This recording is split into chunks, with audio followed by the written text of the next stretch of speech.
Buenas tardes a todos los presentes. En este evento de las Jornadas Nacionales de Física se presentará la energía térmica en nuestra vida.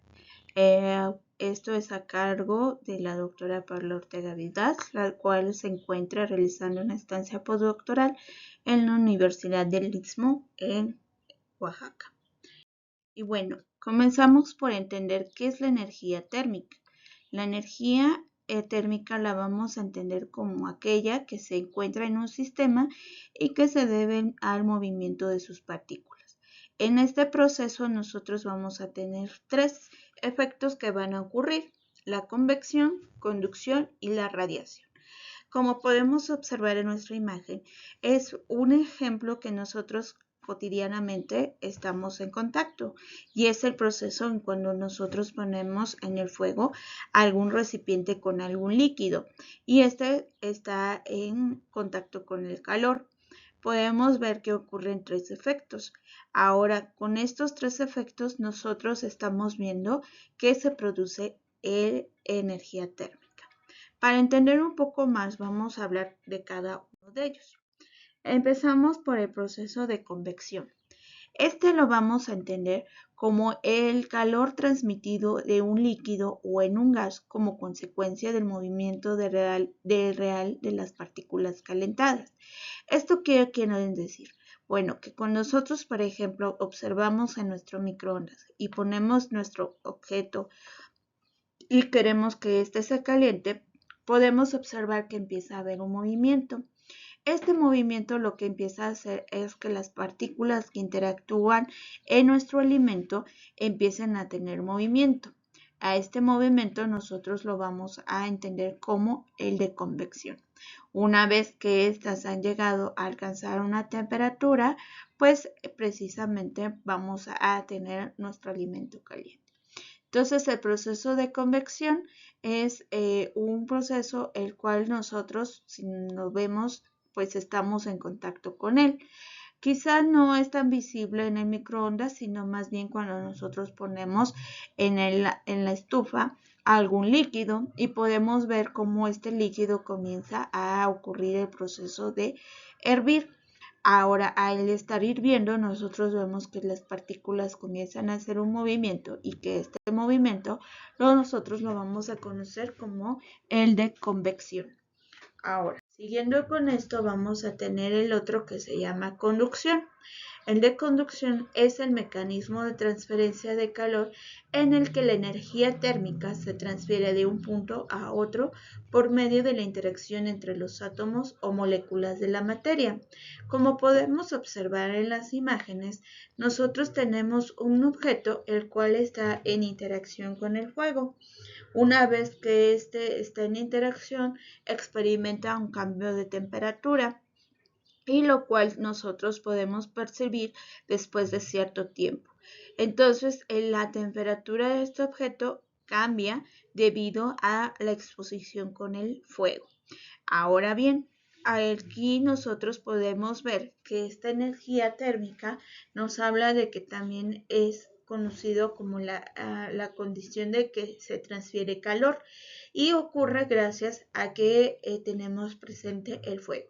Entonces, esto nos quiere dar a entender que si nosotros no tenemos un medio por el cual ocurra el calor, no podemos estar hablando de energía térmica.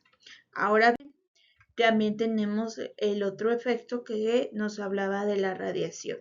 Y la radiación la vamos a entender como la emisión o la propagación y transferencia de energía en cualquier medio en forma de ondas electromagnéticas o de las partículas. Este es común cuando nosotros vemos que nos hablan en la televisión de la radiación y que nos dicen que no debemos de exponernos tanto tiempo, dado que estas ondas electromagnéticas al llegar a la Tierra pues tienen cierta energía, la cual para nosotros como seres humanos puede llegar a causar ciertos daños en la piel. De esta forma nosotros entendemos a la radiación. La radiación, si bien cuando nosotros tenemos un objeto que está en contacto con el fuego, pues lo podemos interpretar como una radiación. Pero digamos que el caso más visible es el que se experimenta que experimenta el mismo Sol. Entonces, estos efectos ya ahora los podemos ver que están comúnmente en nuestra vida diaria y que nosotros en contacto estamos experimentando siempre la energía térmica. Ahora bien, ya hablando un poquito más de la parte de la radiación, nosotros podemos tener dos efectos y estos es uno que consiste en que vamos a atrapar el calor y otro en el que atrapa la luz. Estos dos conceptos son diferentes. Por ejemplo, cuando hablamos de atrapar el calor, se refiere al proceso que se conoce como la energía térmica. Esta energía térmica, ¿en qué nos va a ayudar? Bueno, aquí nos habla de que de calentar agua para cocinar y generar energía mecánica. Esta última de la energía mecánica también viene relacionado con la parte que experimentan los aerogeneradores. Estos bien, si sabemos que funcionan gracias a que existen corrientes de viento, también estas corrientes de viento producen energía mecánica. Entonces, aquí cuando nosotros atrapamos el calor, también vamos a experimentar una generación de energía mecánica. Entonces, ¿cómo funciona esto? Bueno, la parte de los rayos o el calor que va a generar el sol va a llegar al material del que están hechos los colectores y de esta forma van a calentar el líquido. Como se mencionó anteriormente, cuando nosotros teníamos en la estufa un recipiente con algún líquido, veíamos que ocurría este proceso. Ahora, cuando hablamos de atrapar en la luz, nosotros podemos experimentar lo que se va a conocer como la energía fotovoltaica. Esta energía fotovoltaica lo que nos habla es de cómo se produce la electricidad y esto es comúnmente visto en los paneles solares. Todos estos dos fenómenos que ocurren es gracias a que nosotros tenemos el mayor aprovechamiento del sol.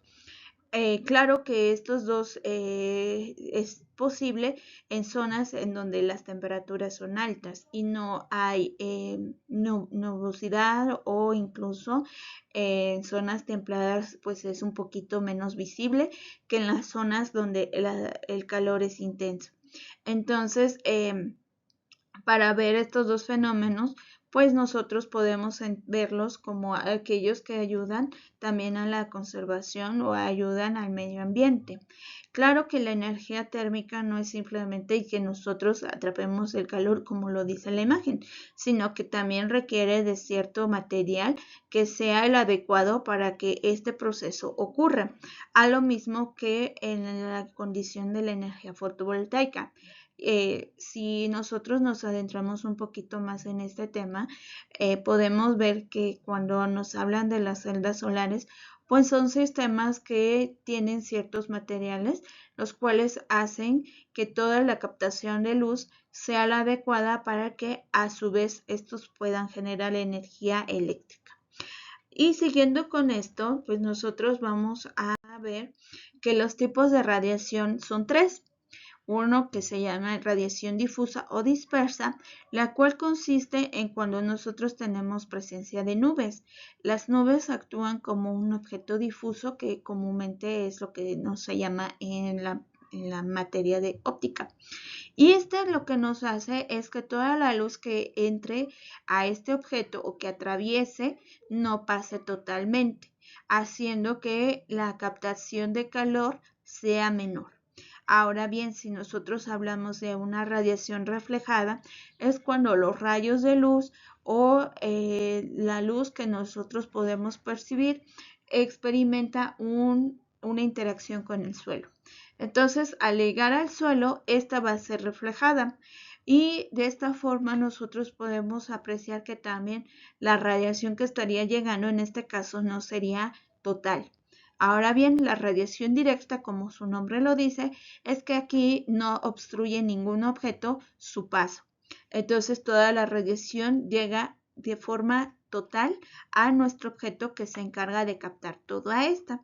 Y una vez que llega a ser captada, esta lo va a transformar en calor, lo cual nos va a producir lo que nosotros vamos a conocer como la energía térmica en el proceso de tener el agua caliente. Ahora, obviamente aquí nosotros estamos hablando de colectores solares, pero también hemos escuchado hablar de las estufas solares, las cuales son encargadas de que nosotros pongamos algún tipo de alimento y esto se caliente. Entonces, de esta forma nosotros vemos el aprovechamiento del sol y cómo este a su vez nos puede generar lo que conocemos como energía térmica. A su vez también hablamos de una energía fotovoltaica, que quizás sería bueno que en otra sesión se hablara de esta. Ahora, siguiendo con esto, pues nosotros sabemos que el uso de los colectores solares en la actualidad ha sido de gran ayuda, ya que de esta forma se ve disminuido el uso del gas y con esto ayudamos también a la conservación de nuestro medio ambiente. Ahora bien, el aprovechamiento de la energía térmica, pues se ha visto que ha ayudado y que también se puede tratar como un tipo de energía renovable, que incluso en los paneles solares, pues tiene su uso, como mencioné anteriormente. En un caso de un panel solar, nosotros lo podemos ver como energía fotovoltaica. Ahora bien, la energía térmica no solo nos permite entenderla cuando nosotros estamos en nuestra casa y ponemos a calentar algo, sino que ya vimos que más allá de esto se puede utilizar como un uso más general, ¿no? El tener agua caliente es de gran ayuda en ciertas regiones del país en donde el consumo de gas pues, puede ser excesivo. Entonces, de esta forma nosotros ahora entendemos un poco más cómo la energía térmica está presente en nuestra vida, aunque a lo mejor no conocíamos toda la definición, pero sí estábamos en contacto con ella. Entonces, finalmente, nosotros podemos ver que existen diferentes formas de energía térmica, tanto la forma de cómo se presenta con la conducción, la convección, incluso la radiación, ¿no? Y bueno, y que la energía térmica sí está presente en nuestra vida, que comúnmente nosotros estamos en interacción con ella y que gracias a esta nosotros podemos tener otros tipos de comodidades, como en el caso del agua caliente. Ahora bien, que el aprovechamiento de la energía térmica también nos ha ayudado a combatir el cambio climático. Claro que todo esto pues tiene también como finalidad el uso de ciertos procesos o de ciertos materiales que permitan que todo el aprovechamiento de la energía térmica sea una buena alternativa. Entonces, en esta sesión nosotros pudimos aprender un poco más acerca del proceso de la energía térmica y cómo no solo se queda en la definición, sino que comúnmente nosotros podemos ver que hay una interacción en nuestra vida diaria. Y bueno, espero que esta charla les haya sido útil y que próximamente nos estemos viendo con otro interesante tema acerca de todo lo que los fenómenos nos rodean, tanto físicos como químicos. Les agradezco su atención. Hasta pronto.